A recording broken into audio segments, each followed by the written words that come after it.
You leading the way? You my supervisor?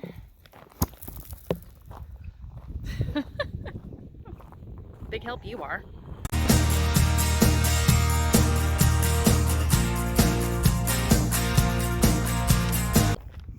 Hi farming family, it's Wendy from Bald Knob Farmstead again. So I know a few of you have been bugging me about another video.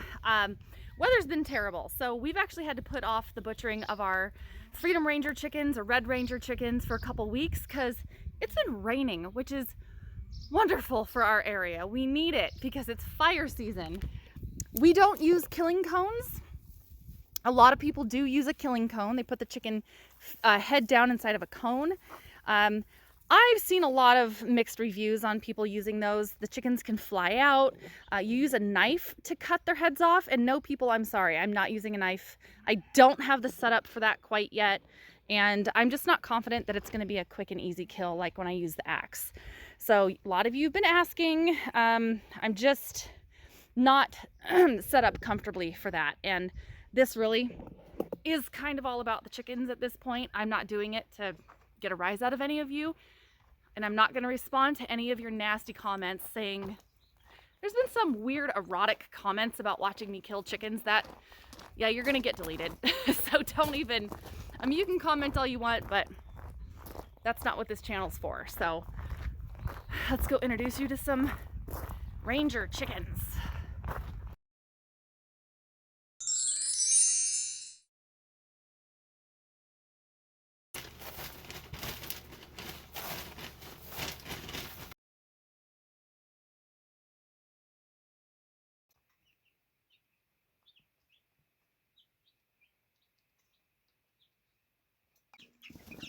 Look how big they got. They got so big. And this is what they look like at about 17 weeks. They got enormous, which they are in body size and height way, way bigger than the Cornish cross. They're two totally different breeds, and boy, you can definitely tell the difference.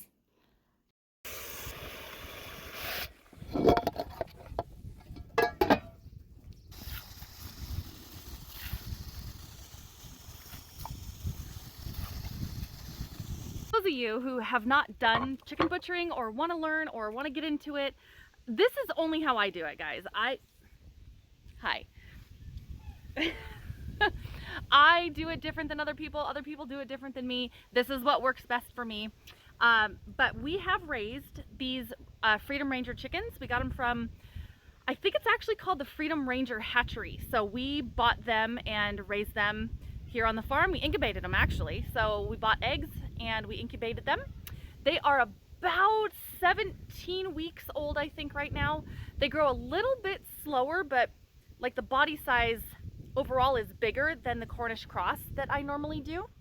So this will be a really good comparison, really, because the Cornish cross, we harvest them about 9 to 10 weeks. You can do it at 8, but we do it at 9 to 10, just scheduling. And so it'll be a really cool comparison. Now, we are going to hold a couple of them back for breeding. Now, when you breed these crossbreeds or any hybrid or whatever, they are not going to produce offspring that's just like them. They can revert. They're not going to be exactly, they're not going to be the crossbreed Freedom Ranger chicken that we know of. So that's what I've been told. I'm going to try it because it's kind of nice to have some sort of a meat chicken on the farm that we can actually collect the eggs from and incubate them. Can't really do that very well with the Cornish cross because they are bred to just get big really, really fast. And if you let them go too long, we've had a lot of them die over the years. They just get too big. They either flop over on their backs and die. The breast meat gets so big. The breast meat will actually get so big that they can't eat. They physically can't eat. It closes off their throat and it'll close off their esophagus, their windpipe. You are a pill. Hi, Dave. And I've been out there and they're wheezing because the breast meat is just, good Lord, physically so big. It's closing off their windpipe. It's kind of sad that we've done that to these animals, but hi, your nose was wet. That was nasty. So it'll be a good comparison. So let me take you on a tour, guys. So this is how I do it. We have these little leg hooks and we hang them by their feet. They calm down pretty quickly and they're nice and calm when we do the deed. I don't, and again, I chop their heads off on these blocks. It's quick, it's painless. My last video, if you want to go back, I actually tapped on the eye to show you that there was no brain activity. A lot of you are worried that it's, you know, painful, but you know, they don't have a head and they die really fast. This is the scalder, and I'm going to heat this up to about 150, 155 degrees. Dunk them in there just until the feathers pull out really easily. You don't want to go too long to actually cook the skin, but it just helps the feathers come off. For this fella here, this is the Yardbird. This is the model that actually has the water inlet to it. So we hook up the water to it and it flushes out all the feathers down out of the drum. This guy spins and it spins fast. So the bird just kind of flops around, does its thing, and these little fingers take all the feathers off. I know my dad, Harry, wanted to see this. He wanted me to show the inside. I think I actually did on a previous video, but I'll show you guys the inside of what this does. So, and again, this is going to be a little more informative. So if you guys want to just hit fast forward and you want to see me doing the deed and cutting them and processing them, just throw it on fast forward, put your earphones in, do whatever. But again, I've had a few people that have wanted me to actually show the process a little bit more in depth. So that's what I'm doing for you guys today, and to show the comparison between the Cornish cross and the Rangers. The Rangers are huge. So you'll see those in a second. You are psycho.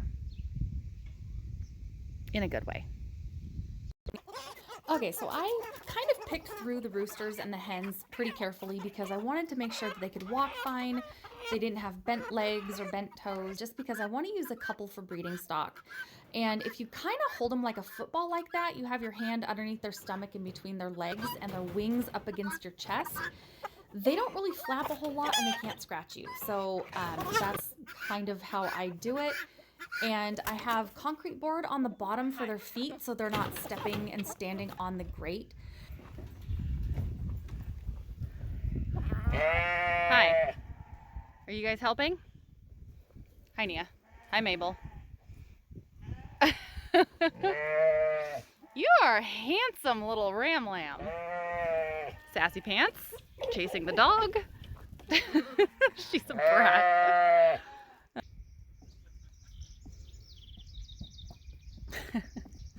I don't think they've been this close to the chickens before. Hi, Sassy. Hi, Mabel.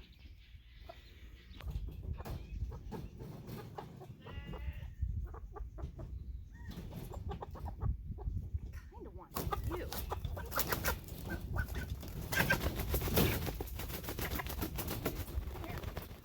So that concrete board allows me to slide them out without their feet getting stuck on the bottom of the grate, the mesh. And I really am trying to be so careful. If you pull them backward and then just kind of scoop them out really quick so their chest just slides on the concrete board. Yeah, they flap a little bit, they're kind of unhappy, but as soon as you hang them, they're like chill. They're completely chill. So again, I want to make sure it's as least traumatic as possible for them because I like to treat my food with respect. I am going to be doing 2 different batches of chickens. So this is just the first batch and I'm going to do a second. And I picked it right up, and as you can see, there's no life left to that eye. I picked it up immediately. So anyway, it usually takes a couple whacks to get their head fully off. And this one kept spinning and I started laughing because he just kept spinning around. The first chop, they're dead. The second one usually is just a little piece of skin hanging, kind of hanging on there. But yeah, the first chop, they're definitely done. So, and then the sun was there and then all of a sudden it wasn't. Okay, so if you can ignore my neurotic dog chasing the water. So on the Yardbird, it's got a little switch, which is for me kind of inconvenient and annoying where it's at. So, all right, this guy, he's only been in here about maybe 20 seconds and his leg feathers are coming off wonderfully. All right, here we go. In the bath. See, only the bottom spins. And here we go. He's huge, so we'll see what happens.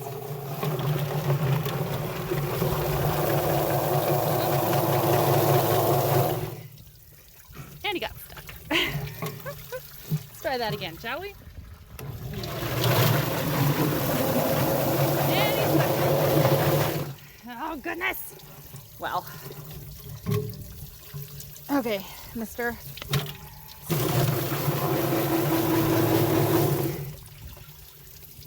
Well, now I know these birds did get a little on the big side. Okay. We'll just hand pluck the rest. That's not a big deal.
Okay, so the one that I'm dealing with right now, he was our pesky rooster. He was born on the farm and he's been kind of a pain in the neck.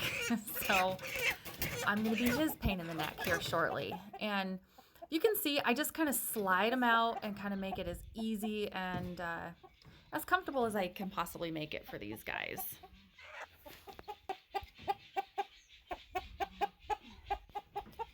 For those of you wondering, that rooster is a Jersey Giant and Americana cross. And when I was butchering him, cutting him up, he was so stinky. His fat to meat ratio was kind of not even worth it, honestly. He was super fat, but his body size was pretty small. So he might just become dog food. And again, it does take a couple whacks, but the first one really does do the job.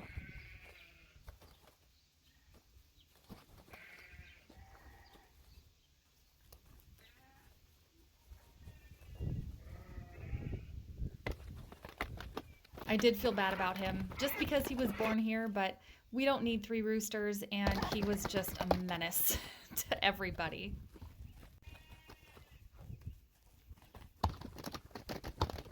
And quick and easy. That's it. And then here we go. So we're dunking the water, or dunking them in the water, and you can see there's a piece of tin right in front of the scalding bucket. The wind was blowing really bad that day, and the wind kept blowing the flame out. So that's why the tin's there, is to keep the flame lit, hopefully. So I have a pretty good system. I can spin the bird in the defeather, and that one turned out great, in the feather plucker. And then I can, while I'm doing that, I can soak the bird for a few seconds, just long enough for their feathers to come out. Then take the other one out, put them in the plucker, put the next one in the scalder, and it goes really quickly if you have a really good system. And as you can see in the back there, Buck, anything to do with water, Buck is just neurotic over.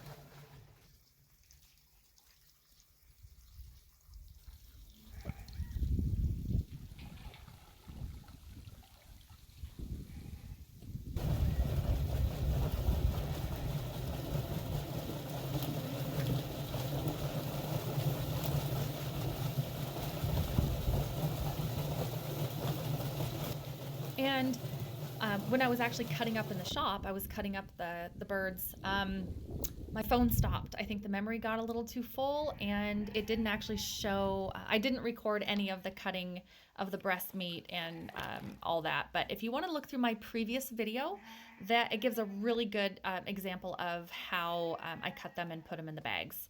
So here I'm just taking out that croup. It's where all the food goes into. And if you do that first and then take out their, I guess it's the esophagus windpipe, and you take that out first, and it makes it way easier to get the guts out of the back end. So you can just pull them out in one fell swoop. I will be keeping the heart, the liver, the not the lungs, they're kind of stuck up inside the bird, but a couple other little things just for dog food. So you cut the croup out, you cut the windpipe out, and then pluck all the other little feathers that are kind of hanging on there. Now, normally, guys, I completely screwed up. I was sidetracked. I had a lot going on all at once. I normally always cut the legs off first. I forgot. So I don't know why I forgot to cut the legs off, but I'll show you that in a second. So you make a couple cuts right around the vent or the bum hole area. And so you don't spill out any of the contents, and just stick your arm in there. Don't be squeamish and just pull. These birds, being that they're the Red Rangers or the Freedom Rangers, completely different than the Cornish cross that I've always done. I honestly, unless they taste amazing, we're not going to probably do these ones again. Just they get really big. They take a little bit longer, but the Cornish cross are just so much easier to butcher, in my opinion. These guys were a little bit trickier than the Cornish.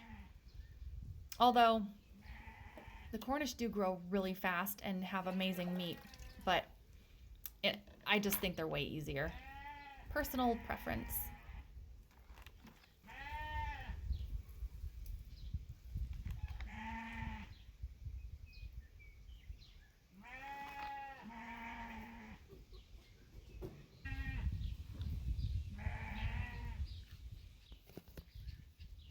Another thing I learned in recent years is that if you're raising meat birds, I switched from all flock or flock raiser to meat bird. It's specifically called meat bird, and the fat content was really, really low. They were very, very lean. On my last Cornish cross, the butchering video, they were super lean. All of our feed stores anywhere near us, none of them had the meat bird, unfortunately, when we were finishing these birds. So we just fed a regular flock raiser, and they got so fat. There was so much fat in these birds, and I wish I could have fed the meat bird, because then I'd have a really good comparison between the two different breeds. But these guys were just so fat and so greasy that it's going to be really interesting to see. You see all the fat surrounding the organs there. They were just super fat and greasy. So I really do think the feed had a lot to do with it. And I kind of mangled that liver up pretty good when I reached in there. But you want to cut the gallbladder out, because you'll get a lot of that green bile, and it's very bitter. So I am saving it for the dogs, and I don't think they would eat it if it tastes like bile. I know I wouldn't.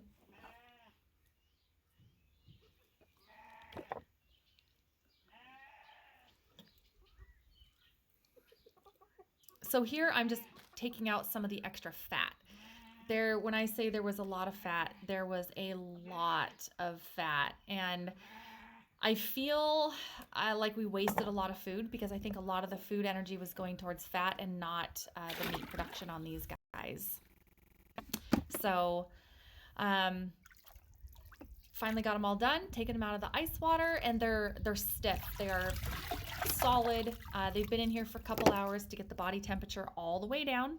And I'm sticking them in a drying rack, because if they dry a little bit before you put them in the bag for the seal meal, it's a lot easier if they dry out a little bit. So that's why they're going in the drying rack. And yes, I saved some testicles to try.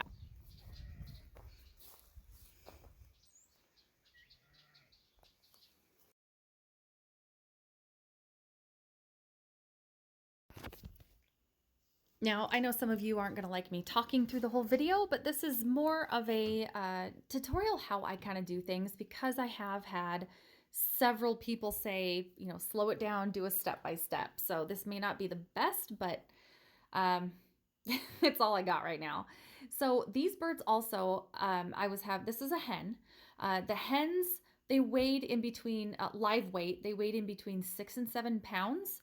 The roosters weighed in between 10 and 11 pounds. So even though we're using the biggest seal meal bag, even the hens were having a really hard time fitting. So none of the roosters we were able to actually put in the seal meal bag. We actually cut them up, and I'm going to can them. And we cut out the breast meat and the leg and the thighs separately. So we bagged them up separately. We just cut them up. And unfortunately, guys, I'm so very sorry. My phone is very old, and it started to record the actual butchering process, but it quit recording. So yeah, take a look at my previous chicken butchering video. It shows it a lot more, and it was an experience with these guys. I honestly don't think we're going to be doing them again. That is going to do it. So, hey, if you want to support your local farmer, that would be wonderful. Like always, support your local farmer when you can. Meat prices are just going to get higher and higher, and small farmers are just going to get poorer and poorer. Hey, if you want to donate to me and my farm, you can do so with the link below. I'm at, my PayPal is actually Fingersticks Gallery. Sticks is S-T-I-X. So if you would like to donate there, or if you'd like to send us gifts, P.S. I love jerky of all kinds, so just keep that in mind. Hey, I also just wanted to say, Skip says good morning. I also wanted to say have a wonderful day, everybody, and I can't get away from them. Have a wonderful day, everybody. And yeah, if you want to support the channel, if you want to support the farm, give us a little help. I also have an Amazon store. I have a few things on there that are on my wish list of things to get. So hope everybody has a wonderful day. Love you all. Support your local farmer, and let me know what you want to see next. It is the first day of summer. It is a beautiful, like 8:15 in the morning, and I am heading to work. So hope you all have a great week, and I'll see you soon. You know that's a lie. I'm not going to see any of you, but you'll see me. Have a great day, folks.